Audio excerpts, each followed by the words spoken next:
ರಾತ್ರಿ ಎಲ್ಲ ಕೆಮ್ಮಿ ನಿದ್ದೆ ಹಾಳಾಗಿದೆಯಾ? ಕೆಮ್ಮಿನ ಸಿರಪ್ ಕುಡಿದ್ರು ಒಣ ಕೆಮ್ಮು ಮಾತ್ರ ಕಡಿಮೆ ಆಗ್ತಿಲ್ವಾ? ಹಾಗಾದ್ರೆ ಸಿರಪ್ ಬಾಟಲಿ ಬಿಸಾಕಿ ಈ ಸಣ್ಣ ಕೆಂಪು ಕ್ಯಾಪ್ಸೂಲ್ ನಿಮ್ಮ ನಾನ್ ಸ್ಟಾಪ್ ಒಣ ಕೆಮ್ಮನ್ನು ಹೇಗೆ ಮ್ಯಾಜಿಕ್ ತರ ನಿಲ್ಲಿಸುತ್ತೆ ಅಂತ ಇವತ್ತು ನಾನು ಮಿಸ್ಟರ್ RX ಟ್ಯಾಬ್ಲೆಟ್ ಚಾನಲ್ ನಲ್ಲಿ ನೇರವಾಗಿ ತಿಳಿಸ್ಕೊಡ್ತೀನಿ. ಸ್ಕಿಪ್ ಮಾಡದೆ ನೋಡಿ. ಈ ಮಾತ್ರೆಯಲ್ಲಿ 3 ರೀತಿಯ ಕಂಟೆಂಟ್ ಇದ್ದಾವೆ ಮತ್ತು ಇದೊಂದು ಸಾಧಾರಣ ಮಾತ್ರೆ ಅಲ್ಲ, ಇದು ಸಾಫ್ಟ್ ಜೆಲಾಟಿನ್ ಕ್ಯಾಪ್ಸೂಲ್. ಇದರ ಬಾಕ್ಸ್ ಮೇಲೆಯೇ ಬರೆದಿದ್ದಾರೆ ನೋಡಿ, cough relief without the spoon ಅಂತ.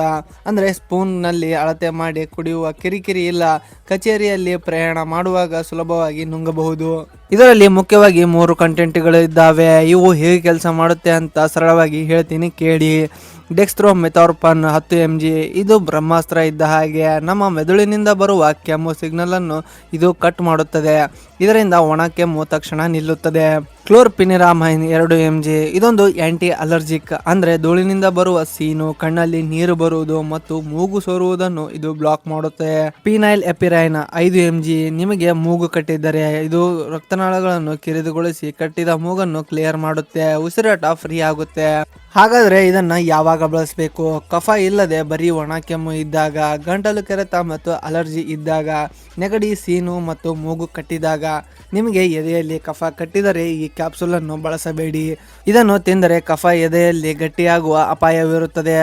ಯಾವುದೇ ಔಷಧಿ ತಗೊಳ್ಳುವ ಮುನ್ನ ಅದರ ಅಡ್ಡ ಪರಿಣಾಮಗಳು ತಿಳಿಯುವುದು ತುಂಬಾ ಮುಖ್ಯ. ಇದನ್ನು ತಿಂದರೆ ಸ್ವಲ್ಪ ನಿದ್ದೆ ಮತ್ತು ಸುಸ್ತು ಬರುವ ಸಾಧ್ಯತೆ ಇರುತ್ತದೆ. ಆದ್ದರಿಂದ ತಿಂದ ತಕ್ಷಣ ವಾಹನ ಓಡಿಸಬೇಡಿ. ಆಲ್ಕೋಹಾಲ್ ಜೊತೆಗೆ ಇದನ್ನು ಮಿಕ್ಸ್ ಮಾಡಲೇಬಾರದು.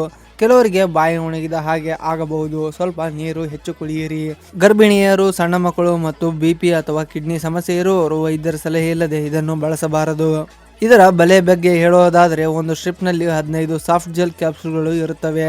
ಇದರ MRP ಸುಮಾರು 89 ರೂಪಾಯಿಗಳು.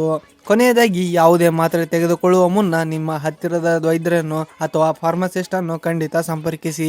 ಮಾಹಿತಿ ಇಷ್ಟ ಆಗಿದ್ರೆ ವಿಡಿಯೋಕ್ಕೆ ಲೈಕ್ ಮಾಡಿ ಮತ್ತು ಔಷಧಿಗಳ ನಿಖರ ಮಾಹಿತಿಗಾಗಿ ಮಿಸ್ಟರ್ RX ಟ್ಯಾಬ್ಲೆಟ್ಸ್ ಚಾನಲ್ಗೆ ಸಬ್ಸ್ಕ್ರೈಬ್ ಆಗಿ. ಸಿಗೋಣ ಮುಂದಿನ ವಿಡಿಯೋದಲ್ಲಿ. ಧನ್ಯವಾದಗಳು.